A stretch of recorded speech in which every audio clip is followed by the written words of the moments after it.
To build anything that truly lasts, it takes time.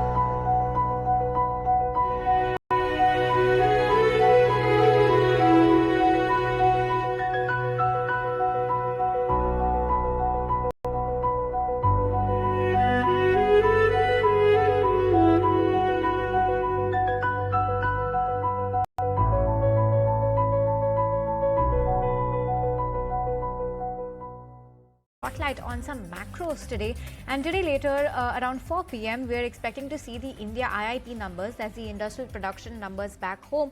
Remember last time the numbers were slightly below estimates. We were pegging in a 2.4% uptick. The number came only at 1.2%, so actually 50% lower than what we were expecting, almost a half over there. Let's also get into conversation with Mr. Aurodeep Nandi, the India economist, joining us from Nomura. And Aurodeep, hi, thanks for joining us. We spoke last quarter as well before the IIP numbers, and great to be chatting with you today.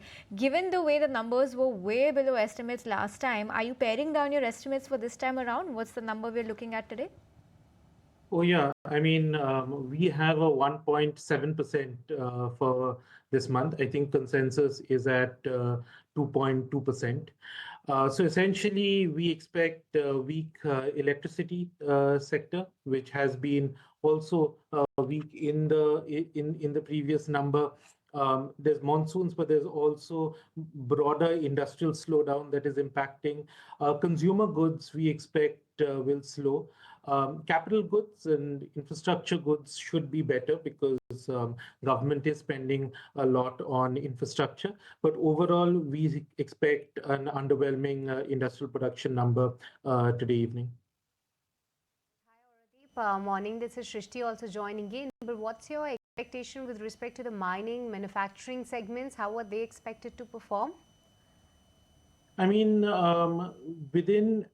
so the way to look at it is we get the core sector number, a week or so back.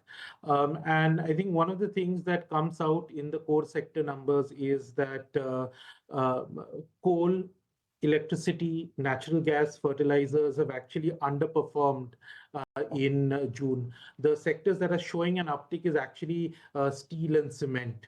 So I would expect that the utility side is likely to remain on the weaker side. Right. And Aurodeep, you did speak about capital goods looking good, but that's what we've seen in May, March, April as well.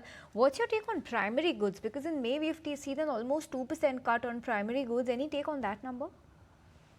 I mean, see, overall, if your industrial growth production is on the healthier side, then you have a sort of a more broad-based recovery. I think what's happening is that the reason why you're seeing better performance in, say, capital goods or infrastructure and construction is that the government is front-loading a lot of its public capex. So you're seeing a pickup there.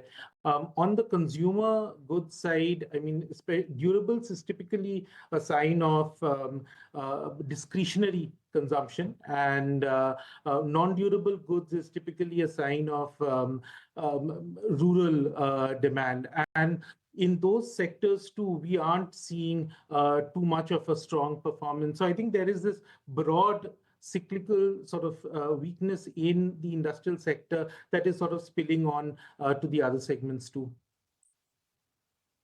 So Aurodeep, definitely we'll look out for the IIP number today, but let's shift focus to the banking space right now, because and specifically with respect to the liquidity position, Aurodeep, we have seen RBI taking a lot of these steps to actually improve the situation. But now when we actually go ahead with the earnings and look at the internals, the banking system do seem to have ample liquidity, while the credit offtake remains to be sub that 10% mark. Amidst this environment, how do you believe that the RBI will make a shift in their strategy, if at all? So, I mean, it's interesting you mentioned liquidity because, yes, the RBI infused a lot of liquidity, and then there was these mixed signals of trying to take out short-term liquidity to bring the weighted average call rate up. There's been a series of actually mixed signals from the RBI. On the one side, we had 50 basis points cut On the other side, the stance was changed within one meeting from accommodative to neutral. And then initially, the communication was that there's limited policy space for more cuts. But now I think what Governor Malhotra has said in a number of interviews is that if there is an undershoot of the inflation outlook, then there is space for easing. So RBI's inflation forecast for FY26 is 3.7%.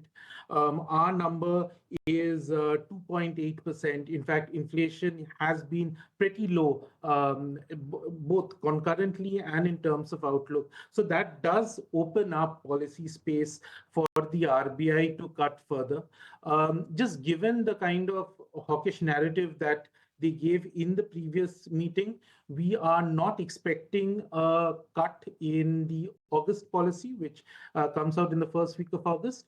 But we still think that we have 225 basis point cuts in the October meeting and then the December meeting.